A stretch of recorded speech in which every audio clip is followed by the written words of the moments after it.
happy to see Barry. Barry, he's a professor emeritus from University of Maine in wood science and sustainable biomaterials, also former president of the Forest Products Society.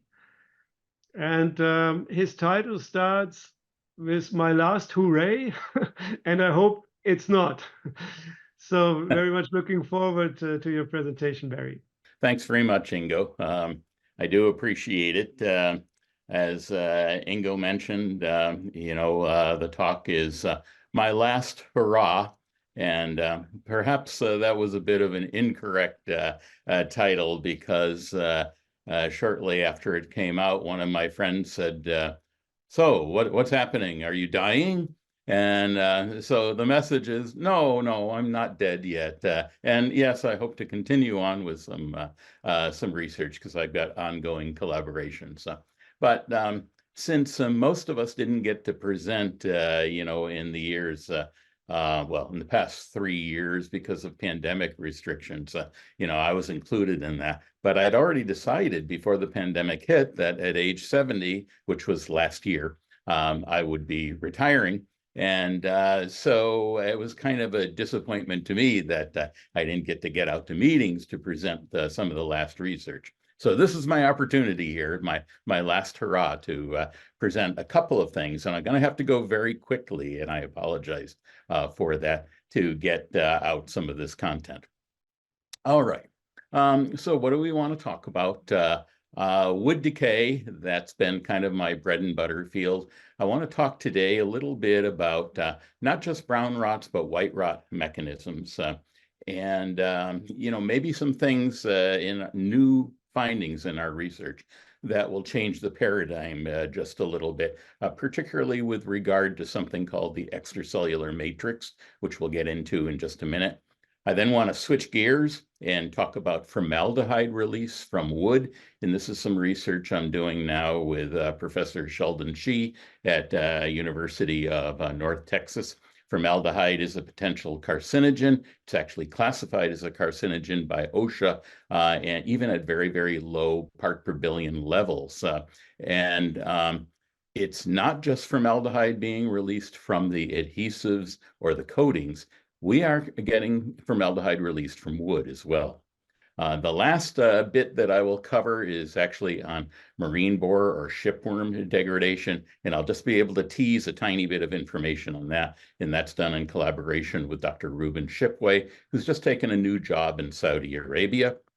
And we won't have time to cover grapevine trunk disease, even though it's in my abstract. We'll save it for another time, but just to tease a little information here. We found that the mechanisms that I'll talk about today related to wood decay are actually involved in some of the grapevine trunk disease issues, which cause billions of dollars of damage to vineyards. And of course, that affects the wine industry, which we should all be concerned about. Now, finding out a little bit about the mechanism, we also have a potential control, but we'll have to save this for another time. And it's not a topic that fits this particular symposium all that well anyway. All right, fungal decay of wood in the extracellular matrix. First off, what is the extracellular matrix? These are some images here by Terry Hiley's group from 40 years ago. And his group did an excellent job of figuring out how to image the fungal hyphae, which is this sort of spaghetti in the background here. And you'll see that it's surrounded by this kind of misty type of material. And that is this extracellular matrix, which is largely consists of beta-glucan, or composed of beta-glucan. Okay, and you can see one spaghetti strand, one hyphal strand down here.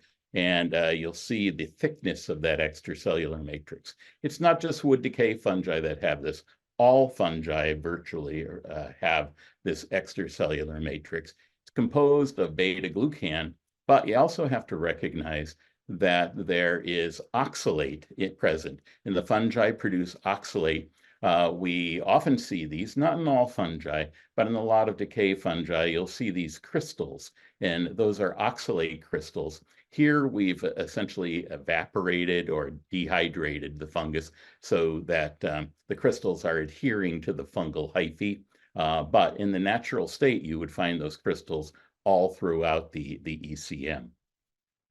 So this is a little bit of data. On the left is Kiara holding up some of the beta-glucan gels that we made. Oddly enough, even though oxalate and the beta-glucan are produced by the fungi, no one had yet tested what happens if you try to react beta-glucan with oxalate. It's not in the food science literature. It's not in the chemistry literature. So, of course, we said, I guess maybe we should try doing this. So we mix the two together, and lo and behold, when you do that, you get beta-glucan, which is a gooey type material. Actually, if you eat oatmeal for breakfast, you'll see this kind of gooey material in your bowl. That's beta-glucan, which is a very similar type of beta-glucan to what the fungi produce. So you just take that, mix it with the oxalate, and you start thickening up this hydrogel. It's a non-covalent type of bonding which is occurring. But what we also found is if you take large molecules, like the molecules that fungi produce for extracellular enzymes, when you get more and more oxalate mixed with beta-glucan, you essentially stop the diffusion of large molecules through the extracellular matrix, or the model of extracellular matrix. Okay, from the standpoint of a model, maybe that's not such a concern in brown rots, and I'll show you why in just a second. But in white rots, the standard hypothesis in white rots is that enzymes, large enzymes, must diffuse from the fungus through the ECM and to the wood cell wall. If the ECM is blocking that, that shifts the paradigm on how we want to think about white rots. So a whole lot more research needs to be done in this particular area with this particular finding. It's not going to be done by me, so somebody else needs to move forward and think about this, and I'll be happy to discuss it if anyone is interested. All right. So taking the bit of data that I just presented, and I'm happy to show you publications on this, and putting this all into a model. This is going to go very quickly, and it's a little bit of chemistry, so I apologize to my engineering friends. We'll try to make this somewhat basic level. On the left-hand side of your screen over here, you can see what we're calling the wood cell lumen. On the right-hand side, this is the wood cell wall. The fungi grow in the lumen of the cells, and when the fungi grow, they are producing the extracellular matrix, which actually will fill up the entire wood cell lumen. And they produce oxalate, as I mentioned. In some cases, the oxalate is in crystalline form, but a lot of it is in soluble form too. And that soluble form is what is linking to the beta-glucan, okay?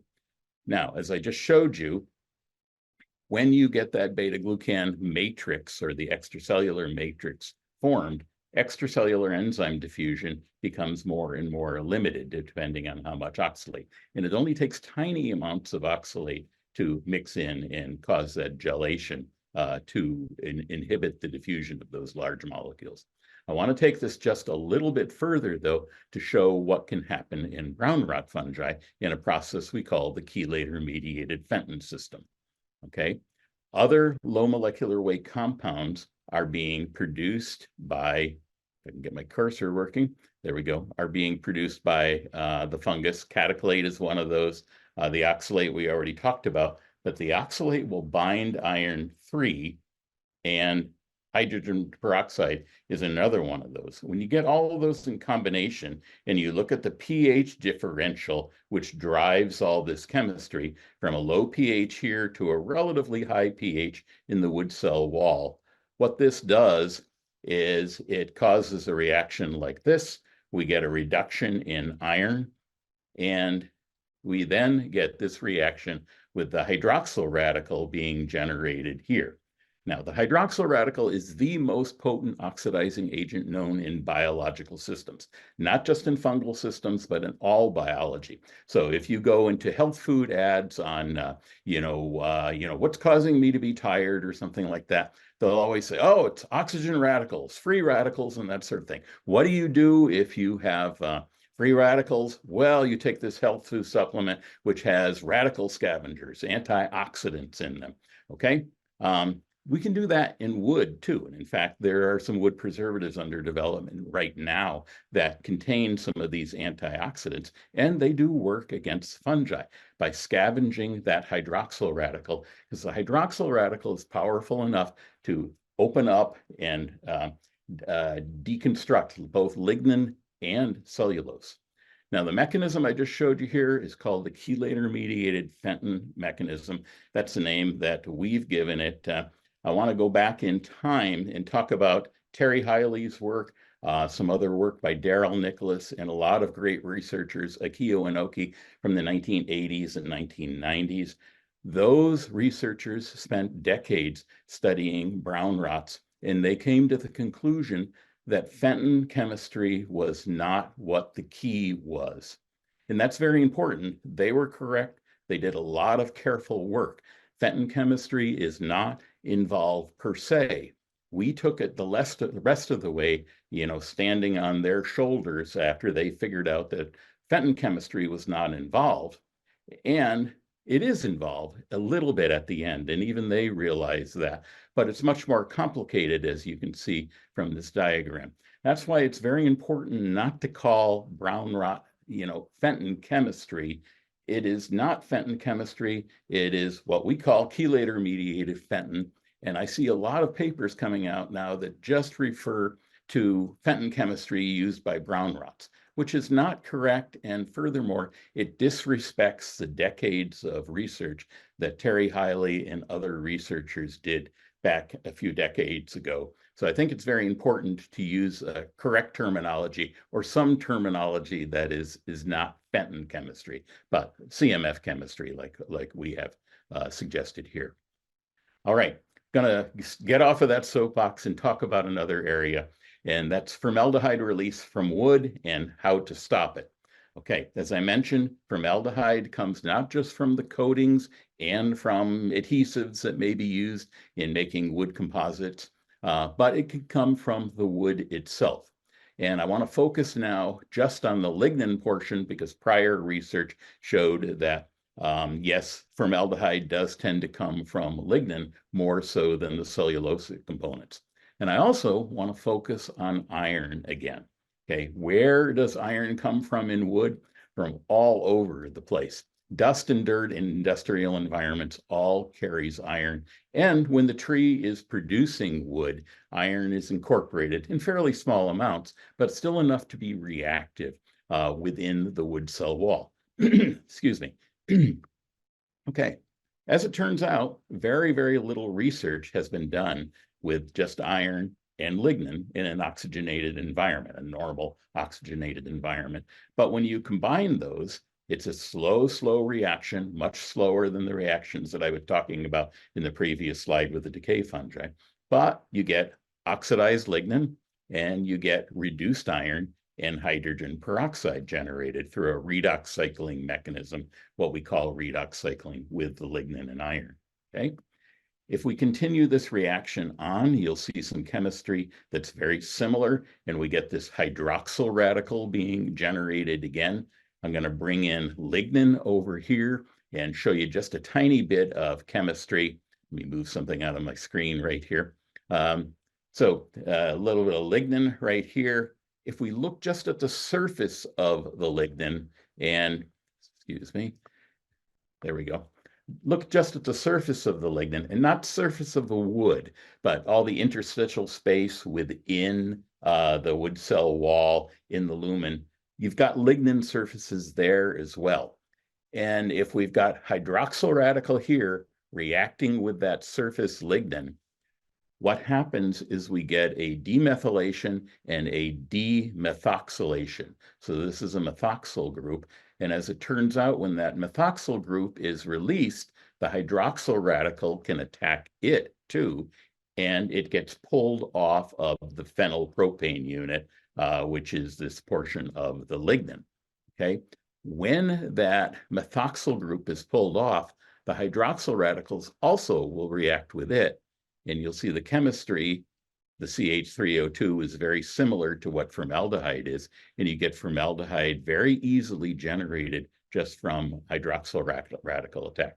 In that chemistry, actually, this last bit has been known for some time, but the rest of this hasn't, and we published this about a year and a half ago in Green Chemistry. Okay, so that's how formaldehyde is generated from wood, or at least the mechanism that we're proposing. Is there a way to stop it from happening? Well, we think so, and there are a couple of methods. The first is formaldehyde mitigation via sequestration of iron, and the second is scavenging of oxygen radicals. Sequestration of iron by chelators is quite easy to do. All you have to do is paint on your chelator. I'll show you that in a second. And scavenging of radicals by antioxidants. This is another way to block the pathway to the formation of formaldehyde. Either one of those will work. If you can do both, great. Okay, you can stop formaldehyde from being generated through this particular mechanism. Let me show you some data that supports this. Formaldehyde gas production, it increases when iron is added to wood, but it increases even more if you take lignin models plus iron and add it to wood. So that's on the left-hand side. If you look at on the right-hand side here, and I just circled this to show that there's a difference in the y-axis scales. This is a magnitude greater than what we're talking about on the left. And if you add in just a little bit of hydrogen peroxide, you can get significantly greater amounts of release of formaldehyde. And what this tells us is that as you promote redox cycling of the lignin with the iron, you're going to get more and more formaldehyde generated. Okay, so let's look at the other side. What type of treatment is needed to prevent or control formaldehyde release? We've just got some quick preliminary data here. We took sodium citrate, which, as it turns out, is a food-safe chemical. It's also a great iron chelator, but it's also a hydroxyl radical scavenger. So we get at both of those points in the pathway that we can block.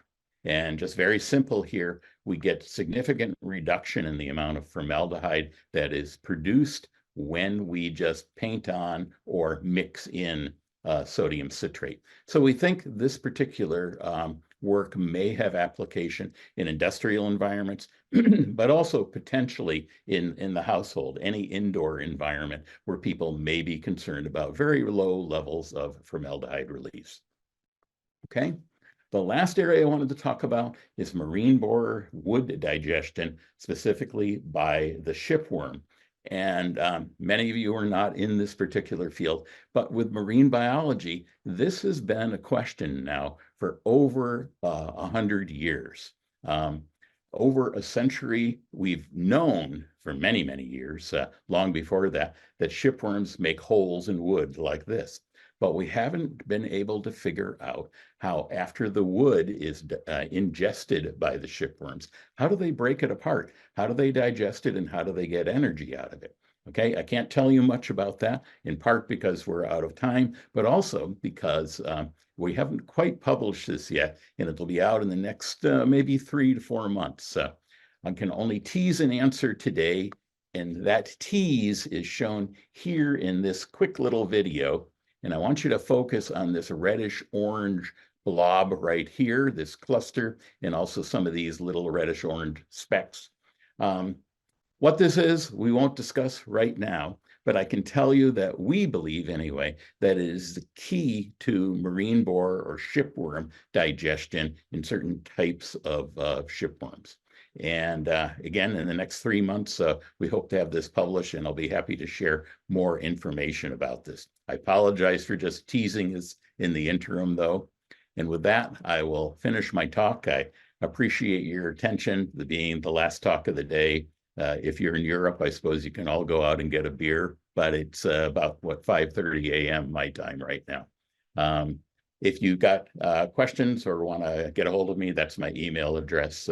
I do appreciate the time and Ingo, thanks to you and the World Wood Association and IAWS for inviting me on this.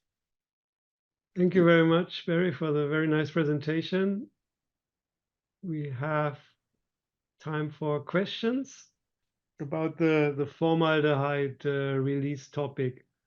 So you showed that potentially you could work with sodium citrate to prevent this, but how would you impregnate the wood, or how would this work? You know, you would have to bring quite a lot into the wood to be efficient.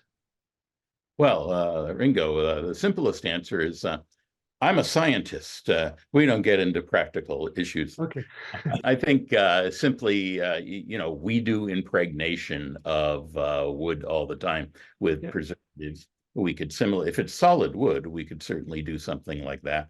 I think in some cases, veneer, really, we just have to paint on the surface. If it's a composite, then we could just mix this in. And really all we have done to date is mix in the sodium citrate. And there are other chelators. We've picked one that is food safe. Maybe consumers would want something they can guarantee is food safe and maybe even smells nice. Sodium citrate smells like orange blossoms, So there are different ways to approach this. Is it the perfect solution? There's never a perfect solution to anything, right? We also have, I won't go into it here, but we think this could potentially even aid in issues associated with formaldehyde release from adhesives and coatings.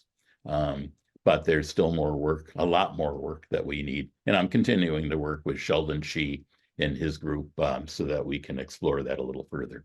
And they would have much higher concentrations, I guess, when thinking about the release from adhesives. Yes, absolutely. Depending on the adhesive, of course, and of course, whether you're heating it and that sort of thing. Thank you very much, Barry. Very much.